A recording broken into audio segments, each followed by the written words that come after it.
40inbox.com, and today we are going to be checking out this article called A 50-Year-Old Earning $12,000 and Ignoring Huge Credit Card Debts Asked Caleb Hammer for Help and Exposed a Nationwide Problem.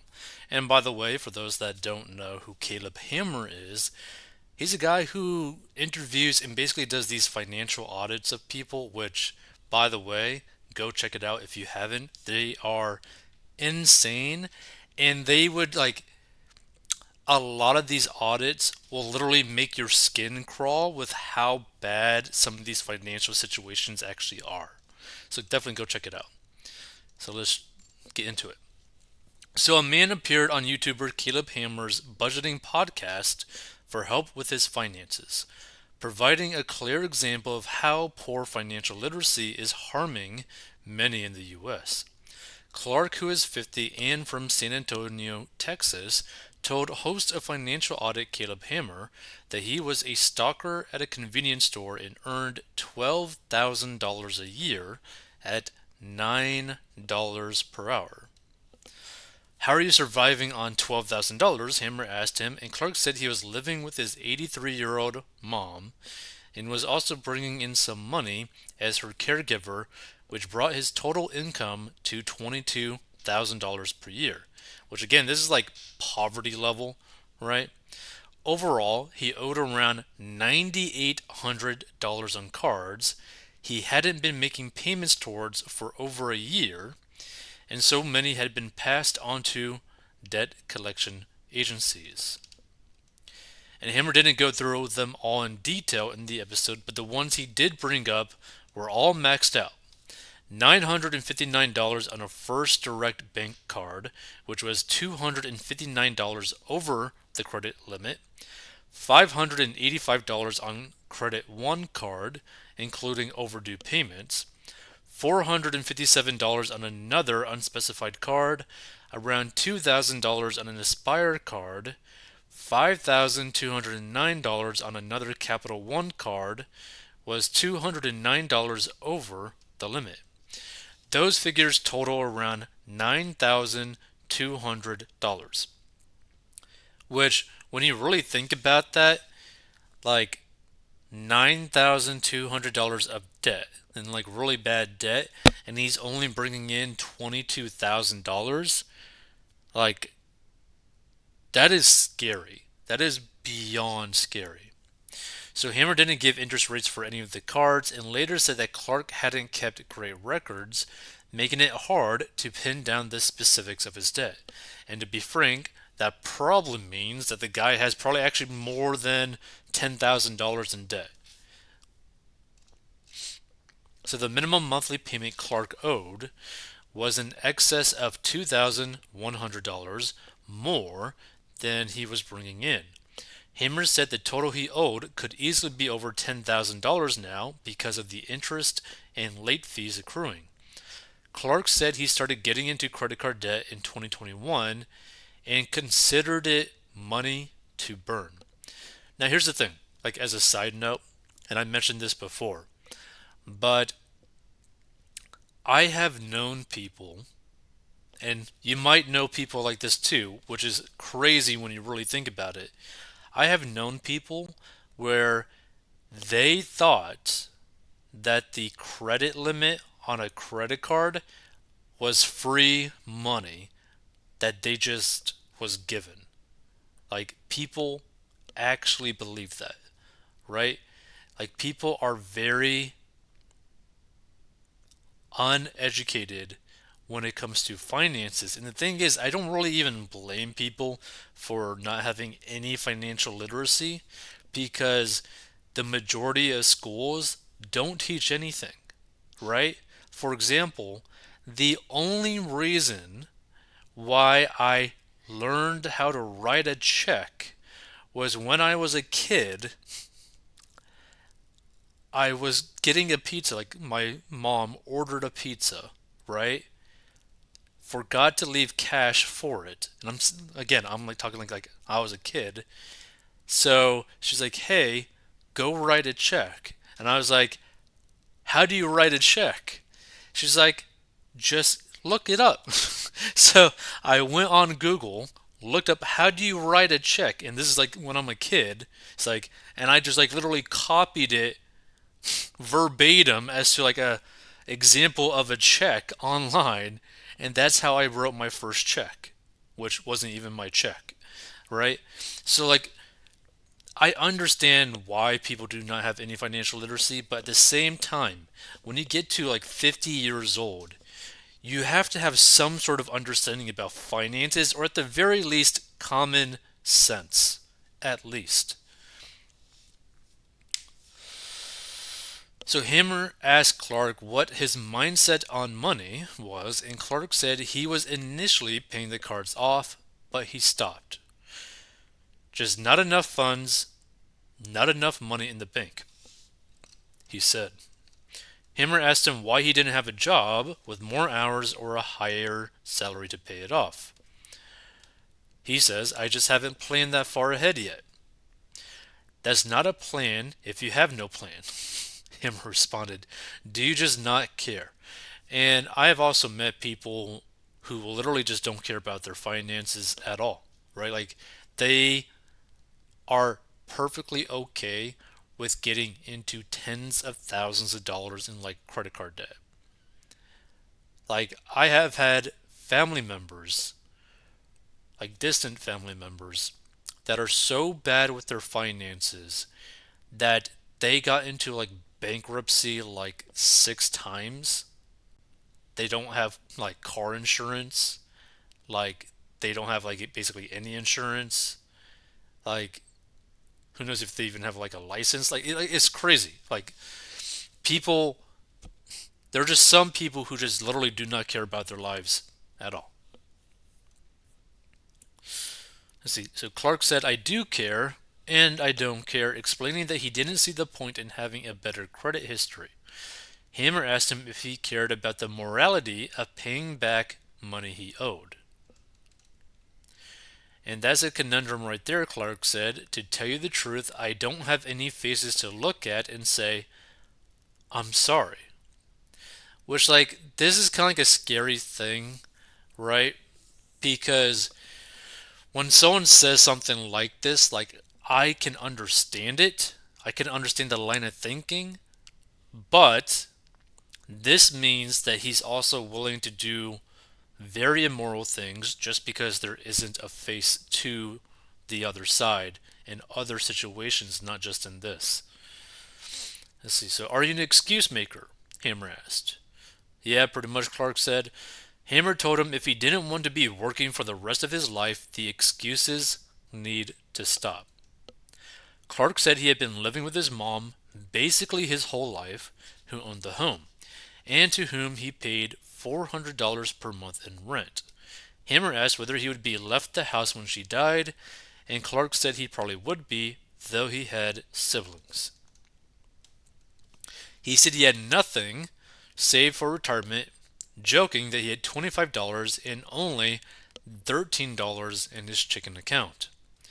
Hammer asked Clark what got him to this place, to which he replied that he lost some jobs because of his type 1 diabetes. He said in one position as a cashier he blacked out due to low blood sugar and was then fired. But he did say he had been auditioning for acting parts and had a job offer as a cook in a restaurant, which would bring his salary to $19 per hour. Now, here's the thing, right? It's like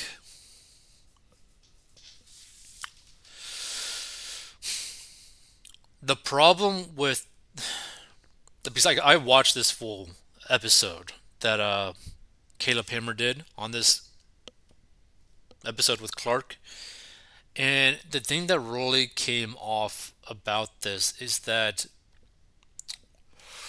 the guy just did not really care basically about anything, and he just had like this belief that things will be somewhat okay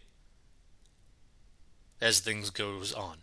It's like I have a similar personality where like I'm very go with the flow, but his personality is like, oh, if I'm homeless, I don't care.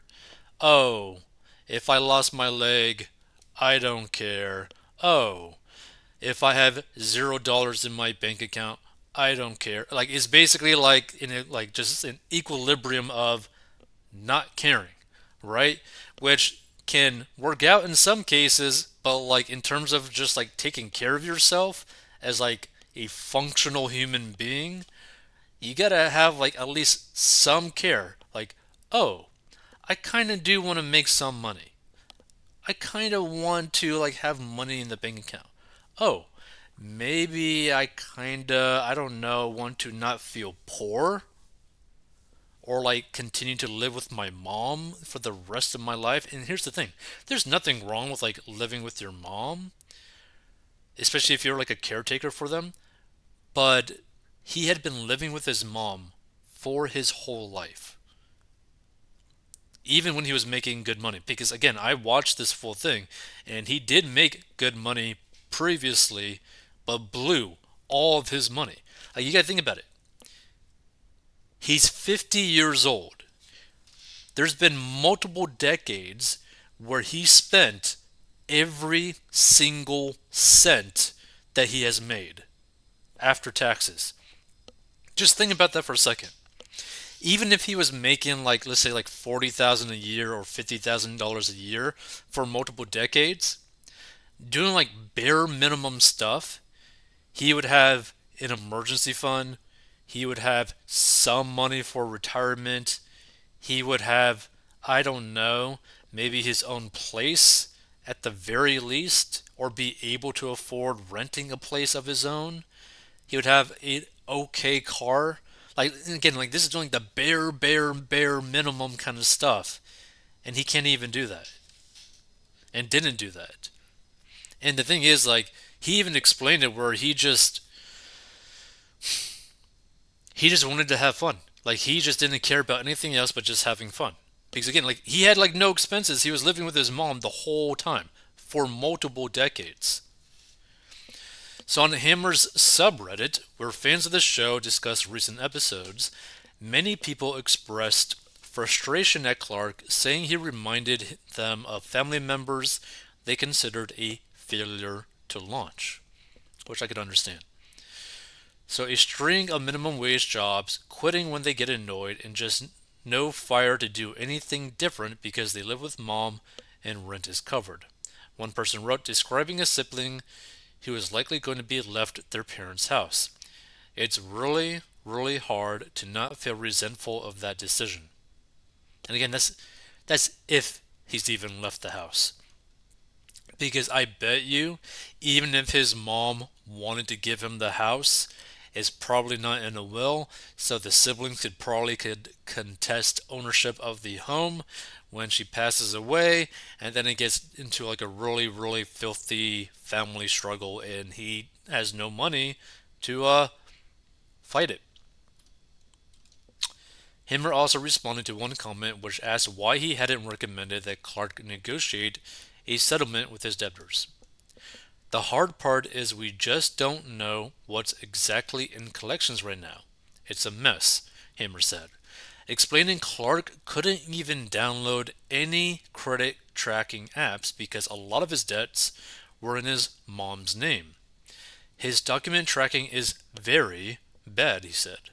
I didn't want to go down that rabbit hole until I knew it would be beneficial.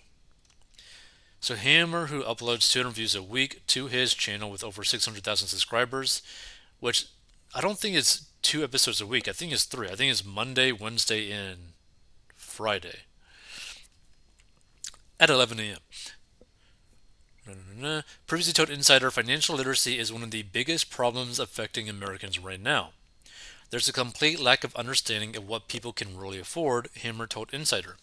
He blamed that partly on schools not teaching finances, partly on parents, and partly because of the widespread normalization in the U.S. of large, long-term debts.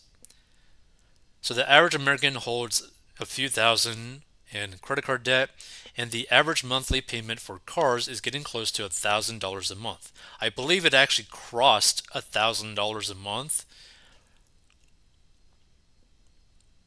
maybe like a month ago or 2 months ago.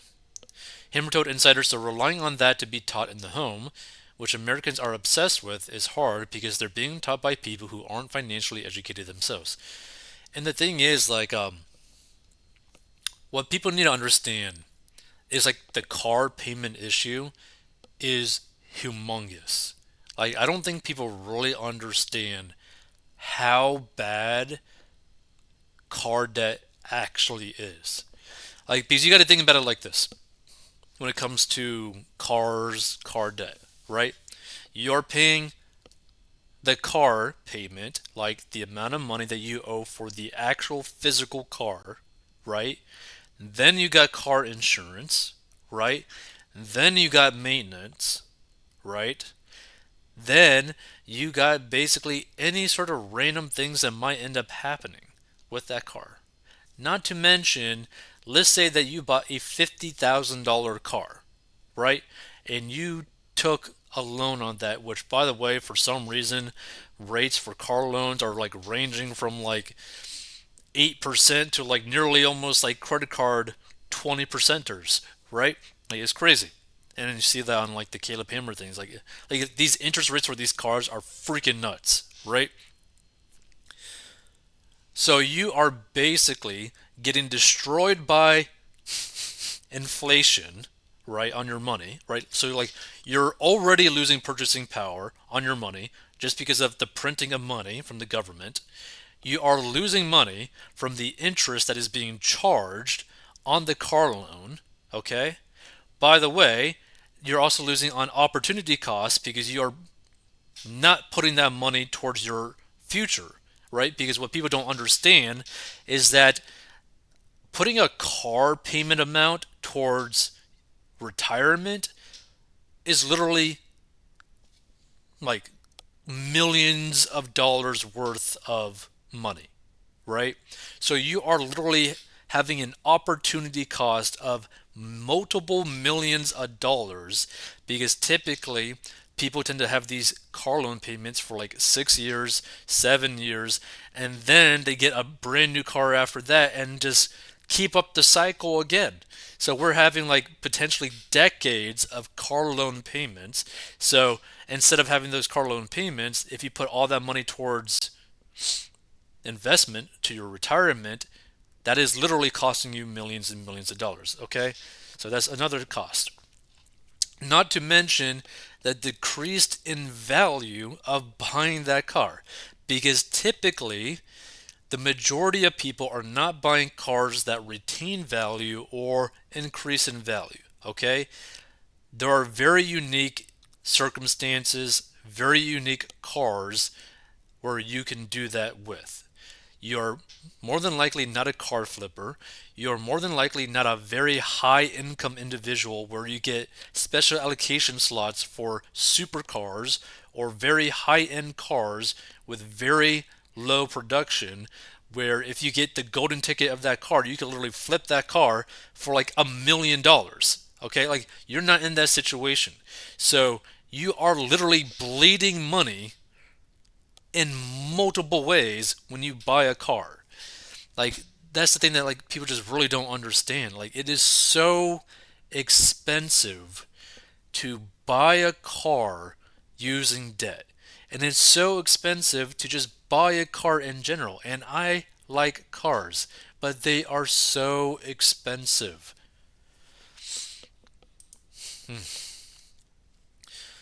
And let's see, he continues, we do kind of feel like we deserve everything as well, he said. It's like I worked a hard 7 hour day. I deserve to go have a $20 meal at a restaurant. Well, if you're doing that every day and you're already in debt, I mean, okay, I want you to have that, but let's make sure we're in a good spot first. And this is the thing, too, is like, personally, I don't have anything against people eating out, but you have to be very careful because it quickly adds up, right? So, like, let's do the whole $20 meal, like this example that Caleb brought up, right?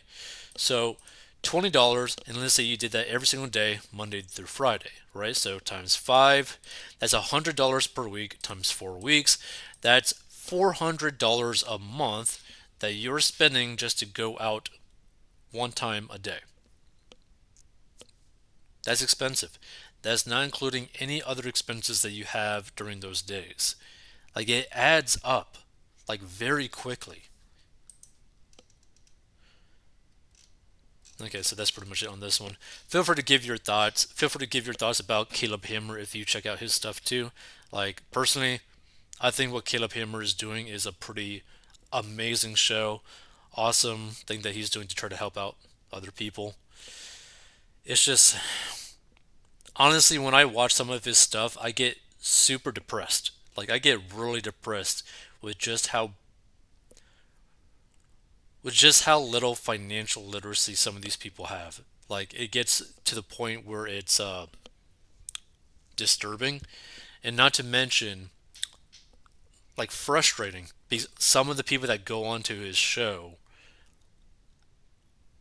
know that they're going on his show, probably have seen some of his other episodes, and they like don't have all the information that they really need for the best help, and or when they are given advice, they make excuse after excuse after excuse after justification after excuse and be like, oh, but I got a plan. I'm going to follow my plan, even though none of their plans has ever worked ever before. Like, it's just sad. Super, super sad. If you want to learn how to get out of debt, go to 40inbox.com, learn how I got out of debt and grew my net worth. But yeah, this is a really depressing situation.